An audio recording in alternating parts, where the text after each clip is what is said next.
À peine le FC Barcelone se permet d'officialiser l'arrivée de Rodri au sein du club, on constate que les gars sont sur d'autres alternatives, sans toutefois écarter le cas Julián Álvarez. Alors l'équipe, c'est ce qu'on va voir dans cette vidéo, sans toutefois oublier qu'il y a aussi des news à propos du mercato. On va mélanger tout ça, on va en parler. Alors je vous invite de rester jusqu'à la fin, mettez ce que vous en pensez en commentaire et c'est parti. Salut l'équipe, j'espère que vous allez bien. Moi c'est MC Joli, ici on passe 100% football, tout ça de l'actualité. Si vous êtes nouveau à la page, n'hésitez pas de vous abonner et de partager au maximum car c'est ça qui fait le référencement. Comme Etienne toujours a dit, c'est gratuit. Tu likes, tu partages et tu t'abonnes. Je suis sûr qu'il y a quelqu'un dans l'entourage qui peut aimer ce que je fais. Donc du coup, n'hésite pas de partager et abonne-toi. Désolé les gars du Real Madrid, il y a trop d'infos au sein du FC Barcelone. On a d'abord l'enthousiasme, sachant très bien que deux joueurs sont arrivés récemment. Alors, il y a encore des nouvelles concernant d'eux. Du coup, j'aimerais partager cela avec les Barcelonais en temps réel. Prochaine vidéo, on va parler du Real Madrid sans doute. Alors l'équipe, si on commence très rapidement, on va tomber sur le cas de Rodri. Je ne vais pas épargner cela. Comme vous le savez très bien, Rodri était très bien lancé pour être un joueur au sein du FC Barcelone. Vu qu'il a écarté le Real Madrid, il a écarté d'autres clubs. En cette vidéo, vous allez comprendre. Alors, on tient à préciser que Rodri rejoint le FC Barcelone officiellement. Alors, montant du transfert qui est très bien de 60 millions d'euros plus 16,5 millions d'euros de bonus l'équipe. Alors, Rodri est là jusqu'en 2030. Et je tiens très bien à préciser qu'il va porter de 216 si je ne me fais pas erreur. Je pense que dans la précédente vidéo, j'ai eu à parler à propos de ça. Et alors, vu qu'il a déjà signé l'équipe, on constate qu'il a eu à laisser quelques messages et j'aimerais partager cela avec vous.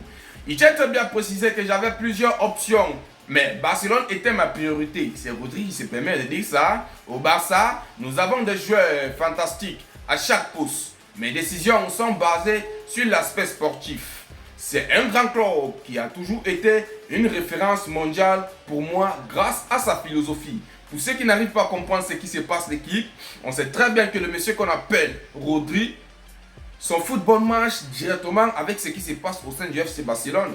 Donc du coup, c'est de la philosophie là que le gars se permet de parler. Il savait très bien que s'il se permettait de signer dans un autre club, ça ne pouvait pas donner en dehors de City. Vous voyez un peu ce que je suis en train de dire. Alors, c'est au sein du FC Barcelone que son football aura encore plus de valeur, plus de splendeur. Parce que on sait tous très bien ici que sa manière ou bien sa façon de jouer, ça coïncide directement avec le FC Barcelone. Donc, c'est de cette philosophie qu'il essaye de parler quelque part. Et tout ce que je peux encore dire jusqu'ici, c'est que bienvenue chez toi. Et si on bascule directement sur le cas d'Hansi-Flick, l'équipe, vous savez très bien qu'il était parmi les gars qui appuyaient pour que Rodri puisse arriver au club. Et alors, il a eu à prendre parole et il a balancé des dingueries concernant Rodri, l'équipe. Quelque part, je pense que c'est bien. Hansi-Flick, tu as précisé, je pense que Rodri est le meilleur numéro 6 au monde. Il peut contrôler le match en tant que défenseur aussi. Il est vraiment excellent. C'était une excellente opportunité pour nous de le recruter. Et nous sommes très heureux de l'avoir avec nous. Ah ouais, si le monsieur qu'on appelle Flick se permet d'envoyer de telles choses, pourquoi nous on peut être contre ça? Ben, je rigole, sachant très bien que nous sommes tous d'accord ici pour son arrivée. Et ça fait plus du bien de savoir que Rodri était sur le point de signer au Real. À la dernière minute, il a choisi le Barcelone. Parce qu'il y a des gens en interne qui ont eu à conseiller Rodri l'équipe. Ensuite des vidéos, vous allez comprendre, ne vous inquiétez pas, nous sommes là pour peut-être 15 à 20 minutes. Vous voyez un peu ce que je suis en train de dire. Mais bref, pour ne pas trop vous mettre dans l'inquiétude, on va directement parler de ça. On tient à préciser que le monsieur qu'on appelle Pep Guardiola a beaucoup participé pour l'arrivée de Rodri au sein du FC Barcelone. Selon les médias, Pep Guardiola a parlé avec Rodri quand le Real Madrid le voulait pour le convaincre de signer au Barça. Alors, Pep Guardiola lui a dit que le style de jeu du Real Madrid ne lui conviendrait pas. Et lui a parlé de sa potentielle relation compliquée avec Vinicius Junior après la polémique du Ballon d'Or 2024. Donc vous voyez que ça a beaucoup joué. Pour moi, je me permets de dire que Pep Guardiola est venu pour sauver Rodri. Parce que nous sommes tous conscients ici que si ce monsieur arrive au sein du Real Madrid, il va avoir beaucoup de tensions là-bas. Il y a Kamavinga, il y a Tchouaméni. Les gars vont se permettre de croire que Rodri est potentiellement venu arracher les places. Alors que c'est pas ça. Il est juste là pour le football, mais ils ne vont pas comprendre ça. Et plus pire encore, son football ne coïncide pas avec le football du Real Madrid. Ici, on peut encore regarder en profondeur le cas Vinicius Junior. Donc du coup, Je me permets encore de dire que Pep Guardiola, si tu as réellement fait ça, tu as sauvé ce monsieur car il partait dans le feu. Alors l'équipe, c'était un peu tout de l'autre côté de Rodri, l'équipe. J'espère que vous avez kiffé. Ce qui est sûr, s'il y a des informations concernant son cas, je viendrai aussi, on va papoter ensemble. Et pour le cas de João Cancelo, ne vous inquiétez pas, c'est déjà aussi ok. Je peux vous le garantir. Si on bascule directement sur le cas de Julián Alvarez, c'est quelque chose de malade mental. L'équipe, vous vous en rendez compte. Là maintenant, on va tomber sur les déclarations de Diego Simeone, l'équipe.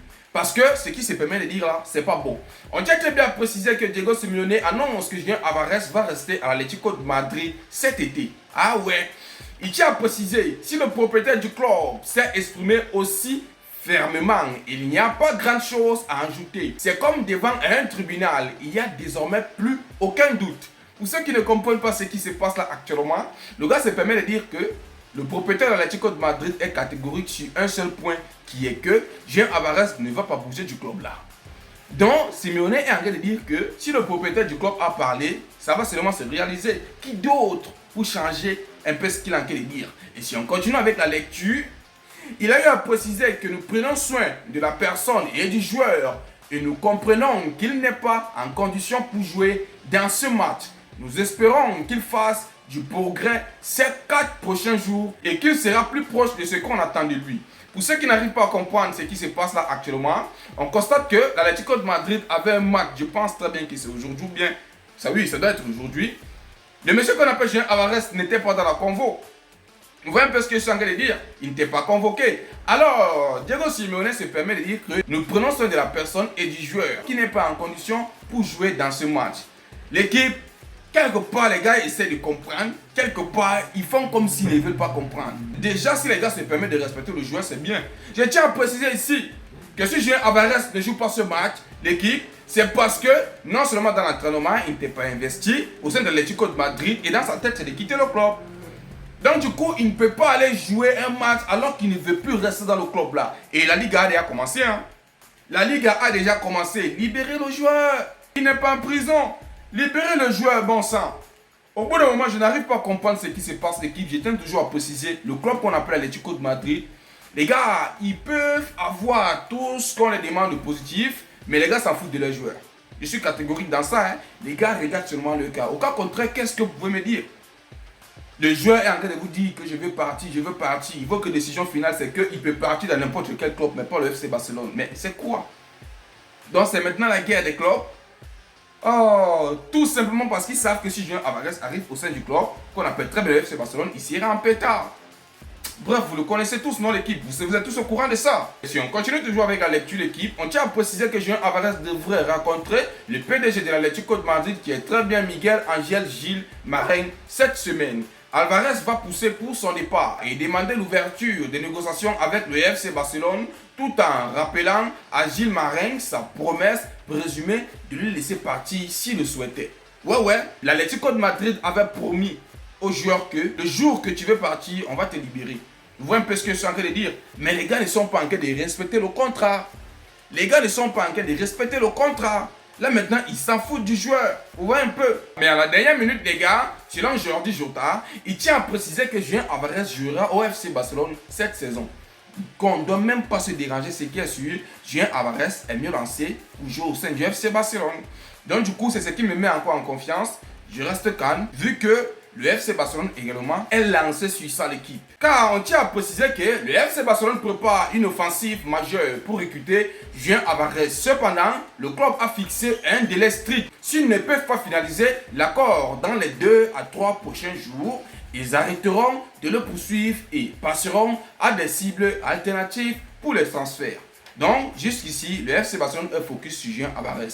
Mais au cas où ça ne marchera pas, directement, les gars vont cibler d'autres alternatives. Et je suis totalement d'accord avec eux.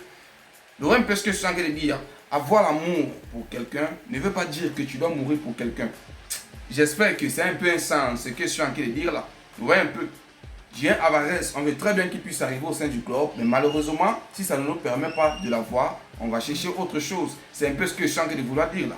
Et là, ça va me faire mal parce que nous sommes sur ça depuis pourquoi lâcher à la fin? Mais bref, on reste vraiment concentré sur cette actualité l'équipe. Si une suite favorable comme d'hab, je viendrai si on va papoter ensemble. Alors l'équipe, si on bascule directement sur les alternatives que le FC Barcelone envisage mettre sur pied au cas où le dossier Julián Álvarez ne puisse pas se concrétiser. Alors on va tomber directement sur l'attaquant de Villarreal parce que on a eu l'information à son sujet. On tient bien à préciser que le FC Barcelone envisage l'attaquant de Villarreal qui est très bien Ayus Pérez comme alternative s'ils ne peuvent pas signer Julián Álvarez. Selon les médias, Hansi Flick approuve que ce joueur de 32 ans qui serait prêt à forcer un transfert si le FC Barcelone fait une offre.